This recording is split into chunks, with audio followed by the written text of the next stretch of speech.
In this video, I'm going to give you a little exercise that Uta Hagen uses in her book, A Respect for Acting, particularly chapter 13 on immediacy. So come right back. Howdy, my name is Doug Fahl, and this is Augmented Actor. Welcome, welcome, welcome. For those of you who've watched some of my videos, you probably know that I really gravitate toward the Uta Hagen method of acting, and I really like her book, Respect for Acting, and it's kind of my acting Bible.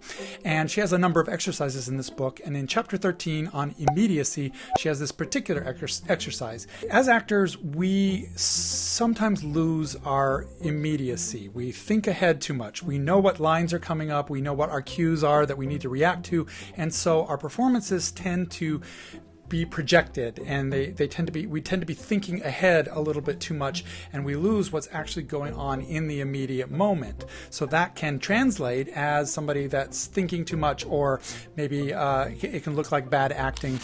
I did a whole video on bad acting, by the way, so you might want to check that out. When we lack immediacy, we are too much in our head, and we're getting too far ahead of the game. Now you might say, well, in real life, we often are thinking things ahead. We're thinking about what we're going to say or what we're going to do. But what's different is we don't know the results of what we say or do. We have these thoughts. We think, okay, I'm going to say this, and then we say it, but we don't know what the other person is going to say back to us. Huh? Anything that comes our way, we don't know in advance how we're going to react to it. But because actors have scripts in their hands and they've studied these characters and these roles, they know what's coming. So they tend to react before something happens, or they just don't fully invest in the immediacy of having something happen to them or of responding to another actor. It's about listening and really actively being engaged in that moment. An exercise that Uta Hagen gives her students, or gave her students, is to try to search for something.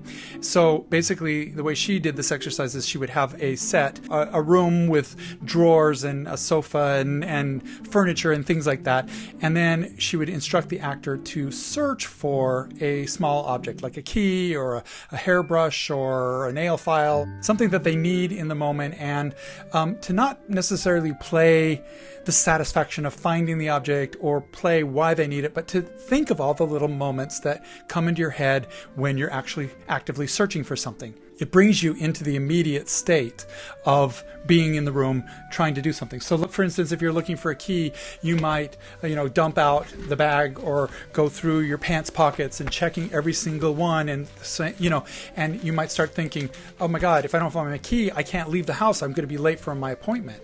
I need my car key, right? Or, maybe it's a family heirloom, something very valuable, a pearl necklace or a ring or something like that. And you've suddenly realized it's gone, and somebody's going to kill you because you just lost your wedding ring, your wife or your partner's going to kill you, and all those little things start going through your mind. You start thinking. So when you look in a drawer, you're really looking through the drawer, and you're searching under the couch cushions, and you're retracing your steps, and you're trying to find that key. You don't have to do it on a set. You can do it in your office or your house and actually just practice finding something. You can even have somebody hide something for you and try to find it, but that's sort of like a hide and seek. You want to go through all the motions of what your character or you would be thinking when you're looking for something. And that brings you into that immediacy. And the purpose of the exercise is to understand what it feels like to be in that moment. And this is an exercise that you can actually actively use in a scene. Not all scenes, and not all directors are going to want you to do it. But if a character is frustrated or something, you can give them the objective. So if you're in a kitchen scene, for instance, give them some action, some business of trying to find a certain utensil in the kitchen. That gives you something to look at. It brings you into the moment, and then you can just say your lines and respond to the stimulus that's given to you while doing that active, immediate thing. And if you like this exercise and other Uta Hagen exercises, I highly recommend her book, Respect for Acting.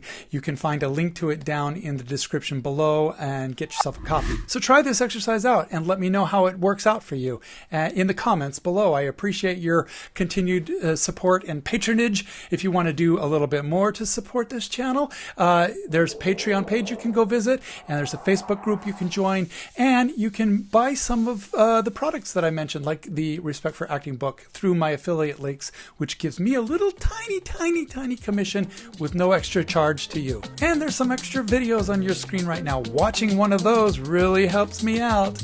And over here you can see all the links that I've mentioned, and then over here there's a subscribe button, and if you click on it, I'll love you forever.